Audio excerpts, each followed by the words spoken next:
They have a tendency to fly out too.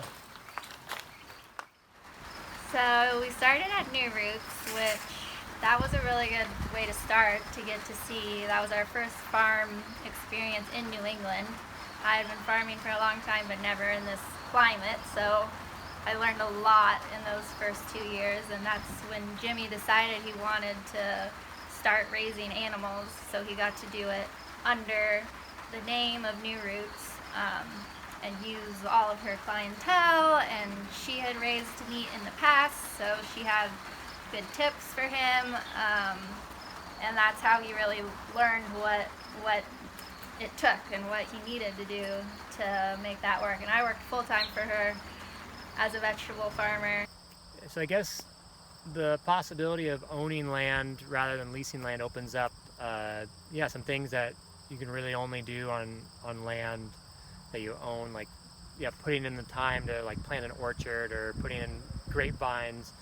We're interested in fermentation. We make our own cider and wine, and we have experience in the fermentation industry. So yeah, that's something that we could never, you would never invest in building a winery on leased land, or you'd never invest in planting an orchard or a vineyard on leased land, since it's like a perennial production sort of thing. I mean, we really found a good niche here. There's definitely seems to be a need for local organic produce, and there's not a lot already here. Where we were, there were a lot of other small organic farms, and the clientele is there, but there's more to compete with, and we just couldn't afford to buy anything farther south. I think it's hard enough to buy a new place, but then also have to be in like a super competitive market. Yeah. You don't really have any wiggle room. The Farm Future Fund has been really helpful as we transition onto this property, because they've just given us resources to like seek legal guidance, to looking at contracts and the easement language, and making sure that we're going to be in a position legally in terms of how the easement and the sale is going to happen, that we can have like a future farming here that's not going to have any like unexpected kind of consequences of the easements or the sale contract, how it's been written. And in addition to that, they're helping us do some enterprise analysis, looking at long-term profitability. They're also, just besides the financial assistance they're giving us, they're just being a great resource for connecting us to like NRCS grants, or something that we originally maybe asked them about if they could help with, and they're able to just say, well, actually there's an NRCS grant for that, and we're glad to help you, connect you with the necessary resources to obtain those grants.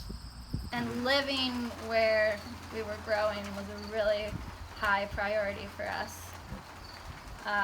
So yeah, now that we are going to own this place,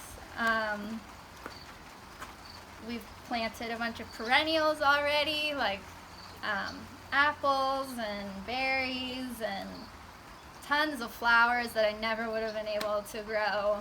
People ask us, like, how did you find this place? Like, how, this seems like such a match made in heaven. Like, how did you, like they're asking us, like, how did you do it? And we're like, well, we really just reached out to Selt, like a lot of farmers do, and kind of daydreamed out loud to them about what we would be looking for in ideal farm property.